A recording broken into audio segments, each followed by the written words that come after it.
Game week 4 already. The season's going quick already, man. Yeah. Game week 4. Oh wow, what a week. Seriously, what a week it's been of football, man. Really, really good results. I'm gonna get into it because obviously I got a couple of errands to run this morning. Costco taking that, so a little bit of a shock. But we'll get into last week's game week 3. Start off at Stamford Bridge, which obviously was the Friday night kickoff. That was Chelsea versus Luton Town. 3-0 Chelsea. Sterling is refinding that form that he had when he first sort of blasted onto the scene with Liverpool. And he currently looks unplayable. I think what Pochettino's done with him is literally told him to go back to his basics and do what he's good at, pretty much, which is pretty much running with the ball. The way he could dart in and out from the right is incredible because he's mad quick as well. Technically very, very gifted, always has been. I think he was obviously very basic at Manchester City because his main job was literally just to sort of stay wide and just try and stretch the play as much as he possibly can with his pace. But Chelsea are using him a little bit differently. He's more of a sort of inside forward inverted winger, if that makes sense. So anytime he's on the right wing, first thing he's going to do is cut in. And because he's so quick to do it, he'll probably beat you every time. But at the moment, kind of unplayable at the moment, has probably been one of the standout players in his first 3 games of the season. In the whole league. I'm not even talking for Chelsea. In the whole league, Sterling has started really, really well. Scored twice as well. Jackson got his first goal in Premier League football as well last week. Luton don't really have a hope in hell at the moment. They need to recruit, and they need to recruit quickly. Defensively, they are so bad. They need more. Obviously, transfer window is now closed. Luton did a little bit of business. Ross Barkley obviously brought in as well. Tahith Chong is on loan there too. There are a few players that are decent Premier League players, but they need more of those decent type players, sort of 5, 6s out of 10s. There's too many Championship players in that squad, and I do think they're going to struggle this season. But yeah, 3-0 Stamford Bridge, good win for Chelsea, and they should roll on again this weekend with another W. The early kickoff from last week was at Vitality Stadium. That was Bournemouth versus my beloved Spurs. Other than the 15 minutes in the second half where we looked like we might concede, we were pretty much in control of the whole game. Obviously, Ange made a couple of changes in the second, bringing on Højbjerg, obviously, to calm things down because we were getting rattled a little bit in that second half. But first half damage was already done. James Maddison scoring his first for the club as well. Great finish, great build-up. I think there was 19 passes before Maddison sort of ran through and just kind of scuffed it past the goalkeeper. Good finish from him. Kulusevski getting a second and obviously bringing the game to 2-0 for his first goal in the season, and he needed that. Spurs business has been okay. Maddison obviously in. Van der Ven is looking every bit that the centre-back we needed. Pace, very, very tall, can win balls in the air, good passer. Can read the game quite well. He'll settle in quite well. Udogie done brilliantly at left back. And obviously we just signed Brennan Johnson from Nottingham Forest. I'm not sure if he's going to be in the squad for today's game at Burnley. But I'll keep a close eye on that anyway. But decent signing, 46 million I think it is in total with the add-ons. Yeah, it will bolster the front line. He's quick. If Richarlison is having a bad game, Brennan Johnson can obviously play in the number 9 position. We can get him on the right. If Kulusevski's having a bit of a stinker, we can put him on the left and obviously put Son up top. So it gives us a different sort of element, different variations of how Ange wants to play football. But no, really, really happy with the start from us. Obviously disappointed with going out midweek in the Carling Cup. But that's what happens when you change the team and change 9 players.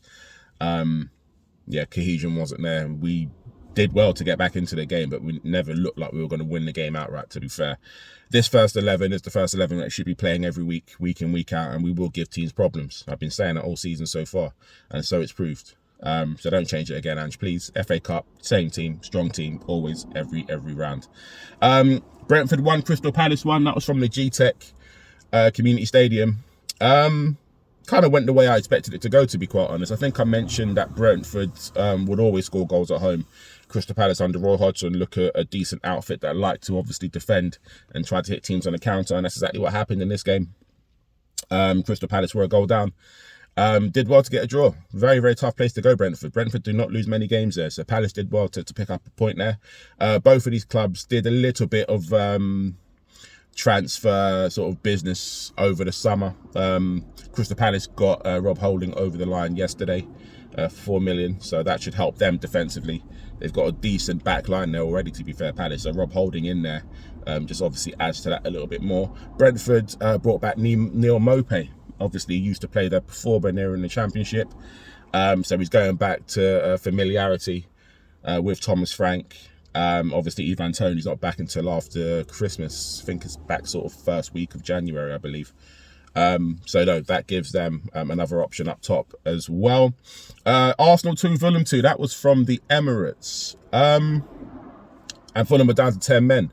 Pellegrini got the final goal of the game. He was meant to be off to Bayern Munich, and that move obviously fell through for whatever reason. A little bit disappointing for him. But Fulham really, really looked the part against Arsenal last week. I thought Arsenal have been like this throughout the 3 games this season. They have not been good. They've been grinding out results, which is obviously not a bad thing, but they haven't been as fluid as what you'd expect them to be from last season. Doesn't seem to have that cohesion, and teams, I guess, are finding them out, as Fulham did. And Fulham done really, really well to get back into the game, because they were winning at 1-0 at first, Fulham. I think they scored a goal within the first sort of minute, 2 minutes. Arsenal obviously got ahead 2-1, and then Fulham in the final minutes equalised again. And this is after they were down to 10 men. So I think there's something fundamentally wrong at the moment with Arsenal. We're going to see it unravel over the next few weeks. Of course, there is no cohesion there. The cohesion doesn't look good. Obviously, going forward, they do look quick. They don't have a killer striker up top either. I think there could be problems. You can call it wishful thinking all you want. I don't like Arsenal anyway, so I really don't give a damn. They're not going to like it. I don't care.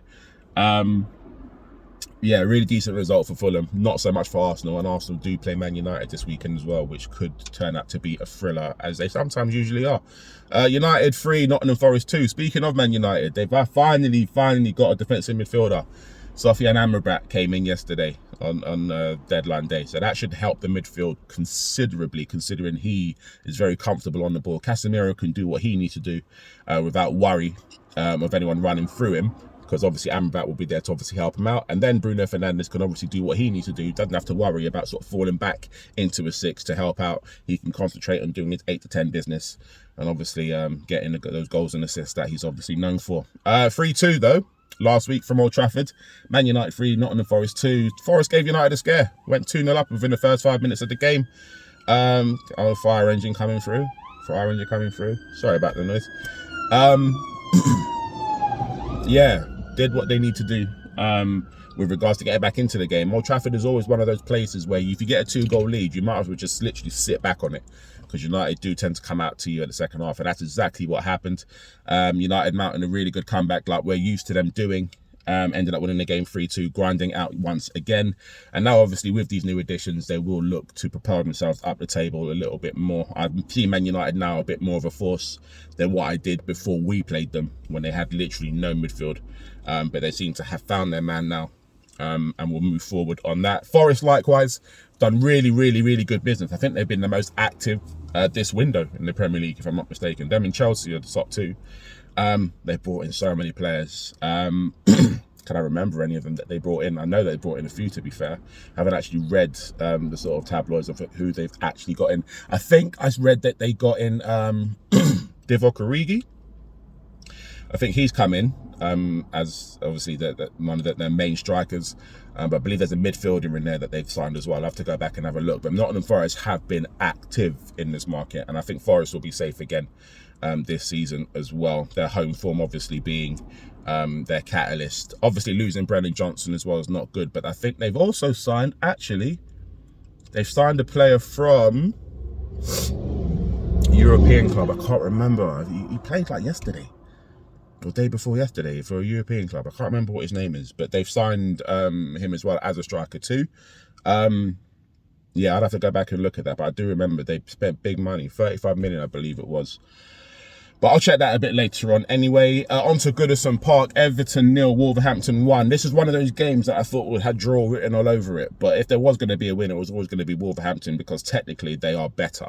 They've got better players. And that was what it's down to. Everton can't defend for toffee at the moment. Pun intended. Take it how you want it.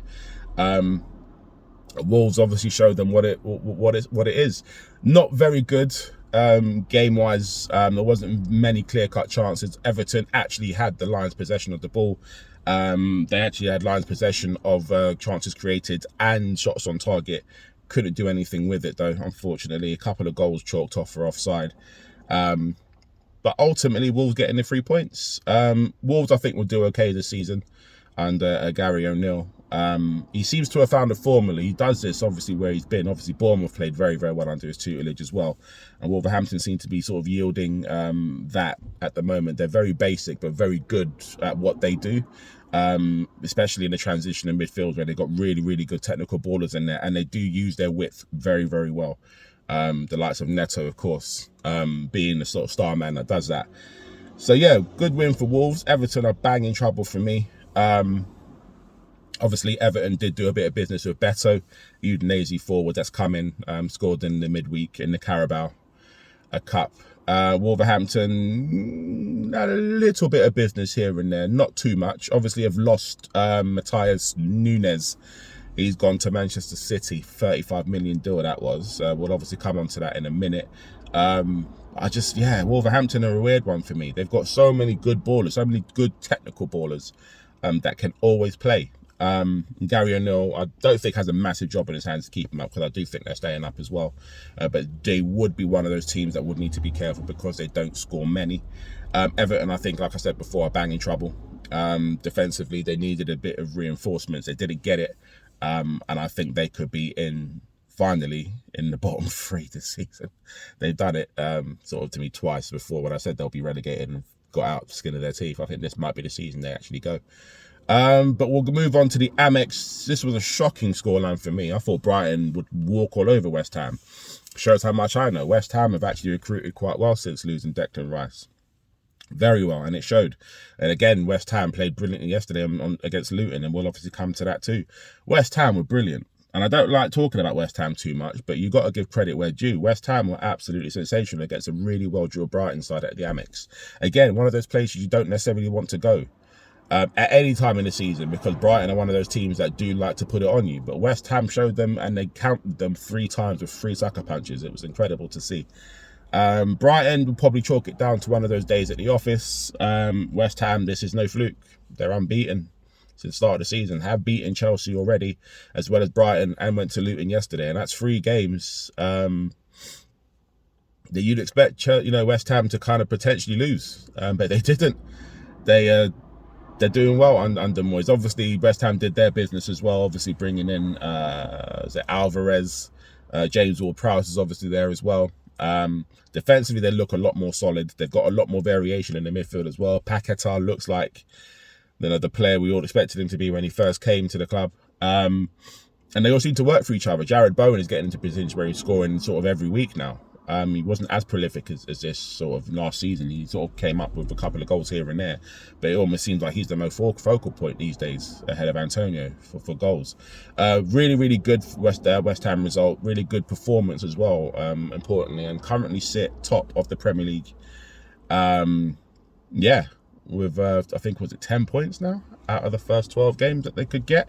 So really, really good from them.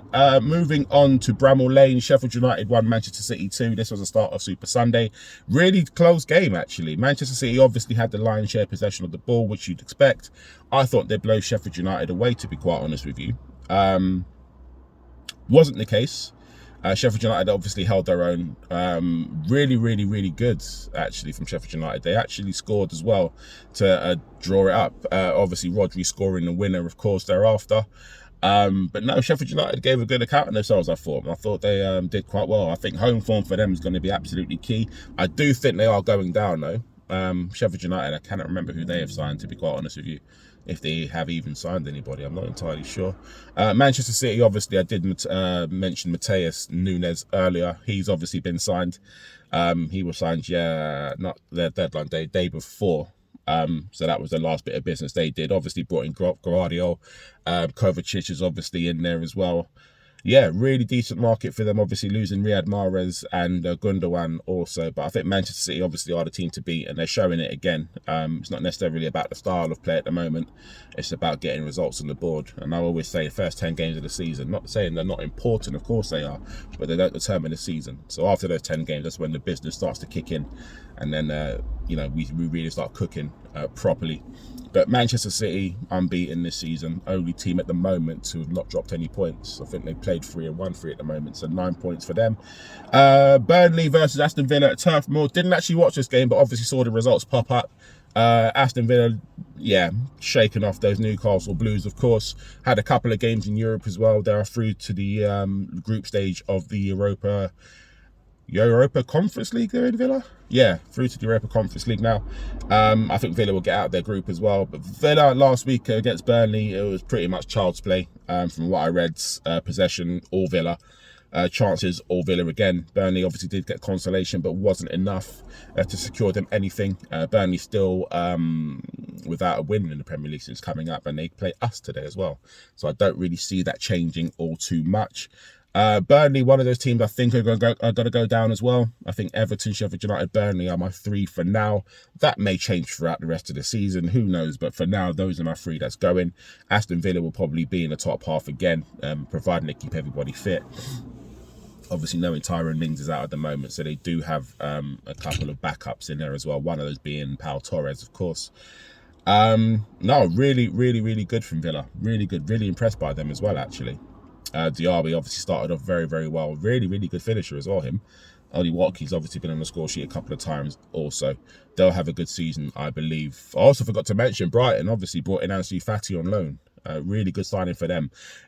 Does have limbs made of paper, obviously. But if they can get a tune out of him, that's a really, really good signing for them. So he'll sort of play on the left, kind of up top. Him and Matoma maybe sort of, might interchange. That could be really interesting partnership, that one. And then the final game of the weekend was Newcastle versus Liverpool. Again, another sending off this week for Liverpool, but ended up winning the game with 2 Darwin Núñez goals, which is pretty much similar to each other. Newcastle opened up the game with the scoring, Anthony Gordon obviously on the score sheet. Then Van Dijk got red carded. And then Liverpool decided to go on a rampage thereafter. Bit of a weird game from what I recall. I didn't actually see this game either because I was at AEW All In at Wembley last week. So I was kind of catching up while I was in the stadium to see what was going on. But I'm quite shocked at Newcastle for this one. I don't see it getting any better for Newcastle this week either. They're at Brighton. So we're going to discuss a little bit about this week. Game week 4, we are here. Last night, couldn't do a video because I was away in Brighton, funnily enough. Luton won West Ham 2. I probably would have called that a draw, if I'm being honest. But West Ham obviously showing, again, why they are currently top of the league. They are just very, very good to watch at the moment. Very good at what they do. Their transitions are very, very good. Got very, very quick, very strong players up top as well. So they obviously bring midfield up closer to the forwards. Even Emerson was getting up. Had a goal to set out yesterday. No, West Ham a very, very good system under Moyes. Moyes is a very good manager. So at Kenilworth Road yesterday, which was rocking, I thought West Ham might have, been a bit underawed, but no, they came out, did their thing, did their business, and got the W and the 3 points. Games today, Sheffield United are playing literally in 2 hours against Everton. That is from Bramall Lane. I am going with a Sheffield United win. Everton did have a good win midweek. Sheffield United did not have a good win midweek. They got knocked out of the Carabao Cup, Sheffield United, I think on penalties against Lincoln, if I'm not mistaken. Everton going through their game. They beat Doncaster coming back from behind there. I just don't think Everton defensively are good enough. And from what I saw last week of Sheffield United against Manchester City at home, that gives me the idea that Sheffield United will be getting the 3 points here against Everton in the early kickoff today. Man City v Fulham, 3 o'clock kickoff. Life from the Etihad, formality result for me this one, 3-4-0. Erling Haaland would be on the score sheet for me there. Chelsea versus Nottingham Forest from Stamford Bridge. That's a 2-0 win for me. Sterling to be on the score sheet there as well. Nottingham Forest have too many players again to obviously play and obviously get them to gel and all of that stuff. So I do think it's going to take them a bit of time again. But Chelsea are a bit more settled and will be winners in that one. For me, Burnley versus Spurs, that's from Turf Moor. Can't see any other result than Tottenham. Obviously, we'll go back to type. Their starting 11, like I said, is as good as anyone else in the league at the moment, especially with the way Ange wants to play his football. I'm going with a 2-0 win for Tottenham. Maddison on the score sheet again for me as well, and I do see a better performance from Richarlison also. Brentford versus Bournemouth, that's live from the G-Tech. Easy Brentford win for me. Bournemouth obviously have started decently, to be fair, but Brentford, one of those teams at home, very formidable. I see Brian and Burma back in the goals there as well, so we'll go with Brentford 2-0 win there too. Amex is the late kickoff tonight. That is Brighton versus Newcastle. As I said before, Newcastle 2 games on a spin now against Man City and Liverpool, where they haven't picked up any points. I don't see that getting any better today at Brighton. I think Brighton, bad day at the office last week against West Ham, as well as West Ham did play. That's what Brighton will obviously look at, and I think Brighton are going to win this game 3-1. Both teams to score would be a good bet for that. Tomorrow, Super Sunday, looks like this. Crystal Palace Wolves is not part of Super Sunday, I don't think, but Crystal Palace v Wolves is a 2 o'clock kickoff. That is from Selhurst Park. I'm going to go with a Palace 2-0 win there. Liverpool versus Aston Villa, that is Super Sunday. That is from Anfield. That one I think would be a 2-2 draw. Liverpool 2, Aston Villa 2. Defensively, Liverpool aren't quite there. I know Liverpool obviously have signed a couple of signings as well. Szoboszlai, obviously, McAllister's come in, Endo's come in, and they got Gravenberch as well from Bayern Munich. So literally 4 new midfielders in the engine room for Liverpool there. So they've done their rebuild, so to speak. So it's interesting to see how they get on. Obviously, all brand new to the system. That's the reason why I don't think they're keeping a clean sheet, and the reason why I think Aston Villa could find success there. So we'll go 2-2 for that one. Same result, actually, for Arsenal versus Man United at the Emirates. Arsenal, very good at home usually. Man United tend to travel well there as well. Would it be surprising if that was a win for either team there? As obviously both are very, very capable, but I'm just going for a 2-2 draw. Always goals in this game. And it always seems to be that element of, we'll score one, you score one, and as it was last season. As it always tends to be between these two sides. There's always goals in it. So that's my predictions for this week. Obviously, if there are any that differ, let me know. But I'm going to go and do my bits, couple of shopping tools that I need to get. But I'll do another video, obviously, in the next week, maybe Thursday, Friday, before match week 5, where the early kickoff will be at Molineux, Wolverhampton versus Liverpool, 12:30. So it probably would be the Friday that I do it. But yeah, enjoy your weekend, and we'll discuss next week in a bit.